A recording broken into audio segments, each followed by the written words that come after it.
Bisnis baru mulai, udah butuh karyawan, tapi masih belum ada duit buat gajinya. Nyisihin buat keuntungan diri sendiri aja ngepas, gimana buat rekrut karyawan.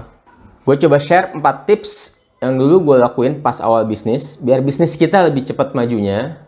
Kayak punya karyawan, tapi belum resmi disebut karyawan, atau bukan jadi karyawan. Bingung ya?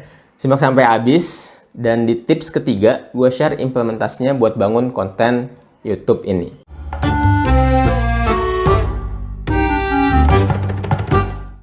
Hai Juragan, sampai juga di video keempat gue di seri Praktikal Bisnis. Part mulai aja dulu. Sedikit curhat, ternyata bikin konten gini effort juga. Gue salut banget sama para konten kreator di luar sana, terutama yang bergerak di bidang edukasi. Semoga kita semua bisa tetap istiqomah berkarya dan terus belajar. Mohon doanya ya. Gue sering banget ditanya tentang karyawan, mulai dari pertanyaan kapan waktu yang tepat untuk merekrut karyawan pertama, gimana cara supaya karyawan loyal, gimana strategi gaji karyawan untuk usaha mikro kecil yang belum sanggup gaji UMR, step by step merekrut karyawan, gimana biar nantinya karyawan gak jadi kompetitor. Tapi sebelum bahas ke sana, dan insya Allah di channel ini juga akan kita bahas video seri khusus membangun tim bisnis nantinya. Di video ini gue akan lebih fokus ke konteks kita mulai bisnis, udah butuh karyawan, tapi belum sanggup gajinya. Karena di bisnis tuh minimal ada 3 pilar ya, minimal ya. Mulai dari ngurus produksi atau operasional. Kita harus juga mikirin cara jualannya supaya laku, marketing dan salesnya. Terus kita juga harus ngejagain keuangannya dan ngerti laporan keuangannya biar nggak boncos atau rugi. Jadi nggak mungkin semua kita kerjain sendirian. Tapi gue sadar juga nih bang, modal bisnis gue udah mepet banget di belanja bahan baku dan stok, beli alat dan perlengkapan ini itu. Dan di awal bisnis nih, untung dari bisnis untuk hidup sendiri aja masih mepet.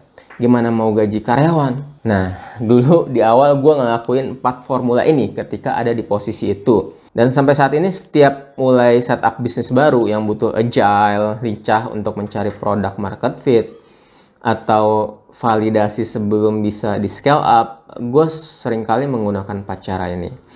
Tapi sebelum bahas formula ini, kita harus sepakat dulu nih, minimal 2 mindset ini. Yang pertama, visi bisnis kita sedari awal harus besar. Karena sebaik-baik bisnis adalah bisnis yang memberi banyak manfaat untuk diri, keluarga, karyawan, solusi buat masalah pelanggan, dan menjadi roda penggerak ekonomi bangsa Indonesia yang kita cintai ini. So, semakin banyak karyawan yang mendapat manfaat, semakin bagus, semakin berkah bisnis kita. Yang kedua, bisnis yang besar pasti memiliki jumlah karyawan yang banyak. Kita coba lihat jumlah karyawan Apple, Amazon, Google, Microsoft, Samsung, Toyota, yang jumlah karyawannya bisa sampai ratusan ribu orang. Dan saya coba riset, ternyata perusahaan dengan jumlah karyawan terbanyak di dunia saat ini adalah Walmart. Dengan jumlah pegawai itu secara total adalah 2,1 juta karyawannya. 2 kali jumlah penduduk kota tempat saya tinggal saat ini, kota Bogor.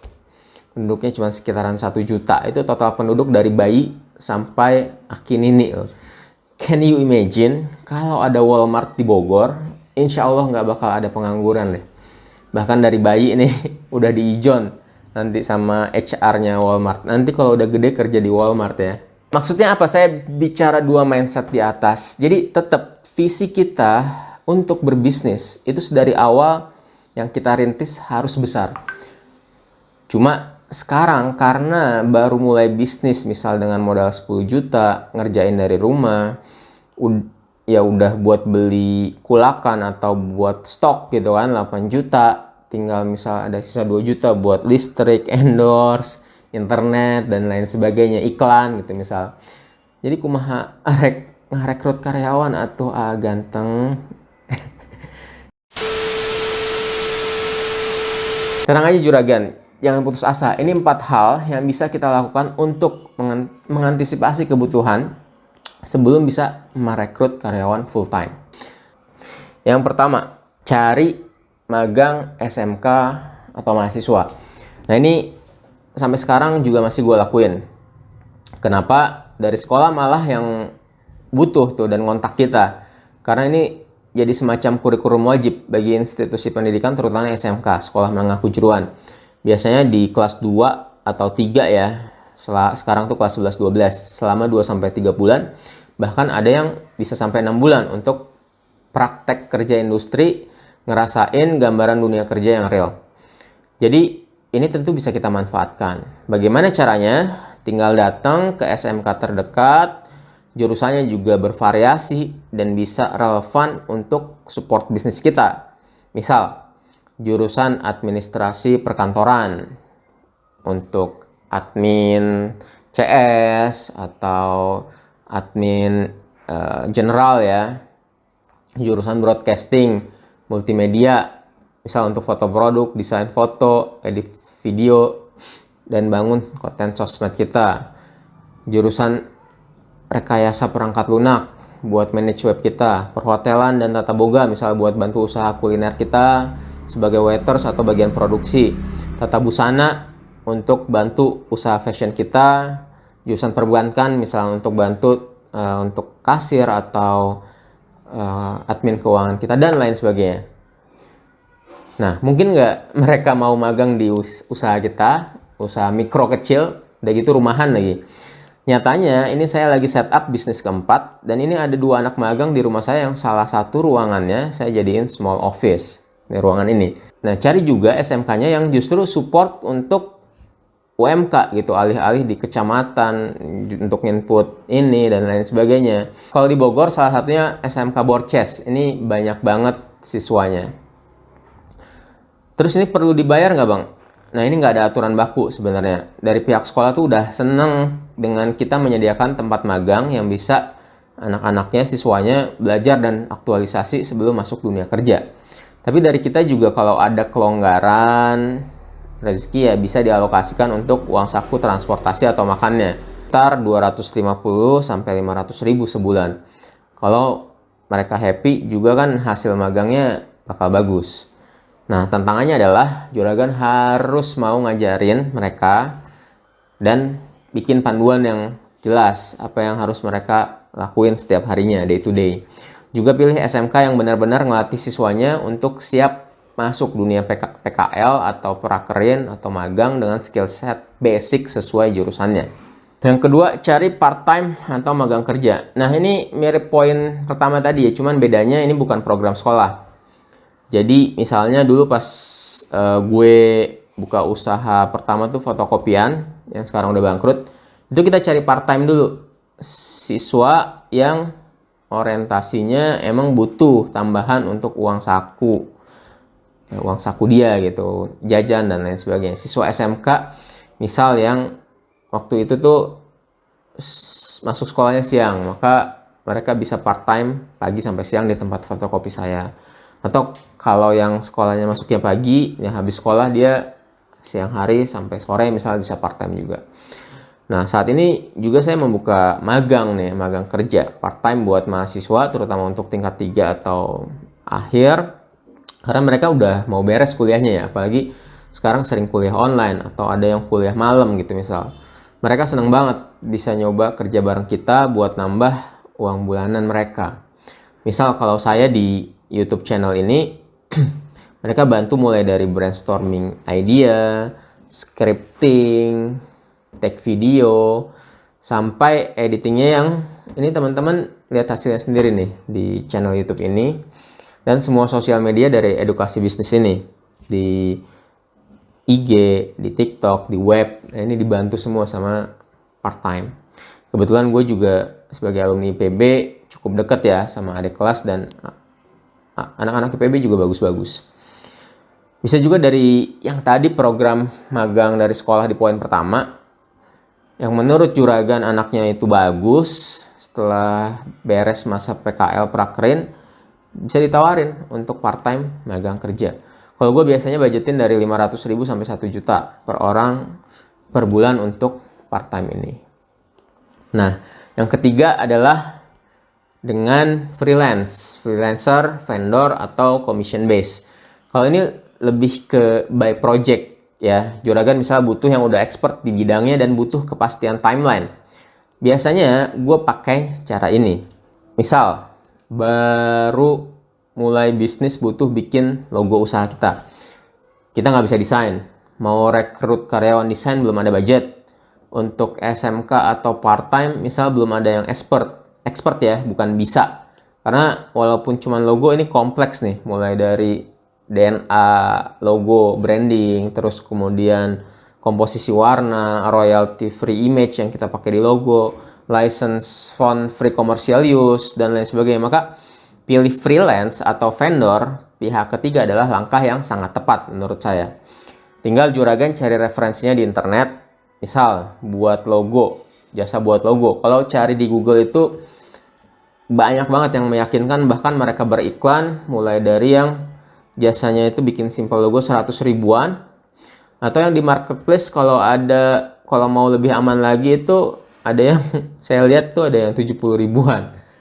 Nah, jangan lupa untuk milihnya tuh selain testimonial klien, pilih yang bisa revisi dan enak buat komunikasi TikToknya ya. Kalau yang berbasis jasa. Gimana, mantap kan? Urusan buat logo kelar dengan 70-100 ribu tanpa harus ribet cari karyawan dulu. Nah, terkait urusan yang butuhnya cuman sekali beres atau by project, tapi butuh deep atau bagus hasilnya, gue biasanya lebih pilih cara ini. Dibayar per output, per hasil, per project, per produk terjual, atau ya bisa aja tetap akadnya per bulan, nggak apa-apa. Yang penting jelas outputnya.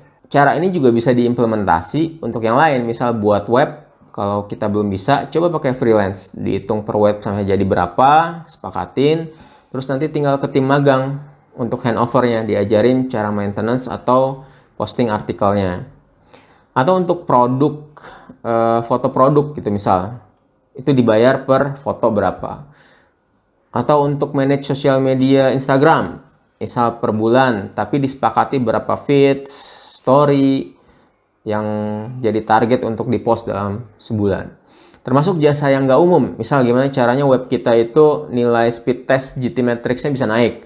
Atau gimana caranya naikin SEO di web biar ada di page one, misal. Mostly yang jasa bisa pakai cara ini, tapi nggak menutup kemungkinan, misal buat sales atau CS, belum bisa gaji juga gitu, kita bisa sepakati dengan freelancer dibayar per produk terjual. Misal teman-teman usaha kerudung, tapi fokus teman-teman tuh di jahitnya, di produksinya gitu, karena kuatnya di sana. Teman-teman bisa kerjasama dengan tetangga, misal kebetulan mau bantu jualan, kalau laku satu produk dapat 10-10 ribu misalnya, kan itu bisa juga. Gimana, apakah tercerahkan dan terinspirasi? Kalau dulu pas gue mulai masuk digital marketing di 2014, belum banyak jasa yang dari Indonesia kayak sekarang nih. Makanya gue cukup sering order via Fiverr, marketplace jasa dari luar. Tapi sekarang di Indonesia udah cukup banyak vendor bagus, dan bahkan kita bisa compare gitu langsung di internet. Ada juga bahkan sampai ke marketplace-nya khusus untuk jasa gitu, misal kayak 1000 Lancer dan lain sebagainya. Nah, yang terakhir, yang keempat adalah partnership, kerjasama atau kolaborasi. Karena video ini udah panjang, udah 10 menit lebih, konten khusus poin 4 gue jadiin video selanjutnya ya, jadi satu topik khusus. Intinya adalah cari partner buat melengkapi kekurangan kita. Misal, kita kuat di produksi, kita cari partner yang bisa jualin. Misalkan dia jago ads, digital marketing, dan lain sebagainya. Kita fokus produksi dan jual ke mereka. Atau sebaliknya, kita jago jualan, jago Facebook Ads, jago Google Ads. Kita nggak usah ribet produksi sendiri. Cari aja yang udah ahli di produk yang kita yakini kita bisa jual. Inti di poin 4 ini adalah cari yang se-value, saling melengkapi, dan kolaborasinya win-win. Jangan lupa dibuat dengan akad atau aspek legalitas yang kuat dan mengikat. Jadi itu ya, saya coba rangkum 4 caranya tadi. Pertama, cari magang SMK, terus cari part-time, misal mahasiswa, atau ketiga, cari freelance atau vendor, atau commission based, dan yang terakhir adalah cari partnership. Gimana cara milih 4 formula tadi? kita lihat kebutuhannya kita ya. Karena karakteristiknya beda-beda tergantung kebutuhan para juragan nih, dari sisi waktu, dari sisi budget, dari sisi output, profesionalitas atau expertise-nya. Nah, tapi tentu saja bisa di-combine ya, bisa dilakukan ketiganya. Magang juga, freelance juga, dan lain sebagainya. Terus juga juragan harus pahami ada istilahnya core dan non-core activities ya di bisnis. Usahakan juragan yang bisnis itu juragan ngerjain dan expert di core activitiesnya. Jadi yang non-core itu bisa dilakukan lewat 4 formula tadi. Tapi non-core itu bukan artinya nggak penting ya. Non-core itu bukan inti DNA bisnis yang teman-teman jago atau expert. Misal juragan usaha kuliner salad buah nih. Core DNA-nya juragan adalah jago bikin saladnya. Beda sama yang lain katanya formula saladnya. Lebih enak gitu. Nah, juragan fokus aja di sana. Berarti juragan core-nya itu adalah produksi. Pastiin kualitinya, harganya, bisa bikin efisien, bikin saladnya enak dan ngangenin. Fokus aja di core itu. Nah, untuk foto produk, konten sosmed, digital marketingnya bisa anak magang, part-time, atau freelance misal. Setelah bisnis juragan tumbuh dengan 4 formula tadi, jangan lupa itu bisa jadi funnel untuk pull talent. Misal dari magang atau part-time, juragan lihat bagus, kita bisa ajakin di bisnis kita sebagai karyawan full-time, atau bisa juga dapat sharing kepemilikan di awal. Kita coba bahas itu detail di next video ya. Gimana? Seru kan? Boleh dong juragan sharing dan diskusi. Ada nggak yang udah implementasi 4 cara di atas tadi yang udah gue jelasin, dan gimana hasilnya? Terima kasih, sampai ketemu di video selanjutnya.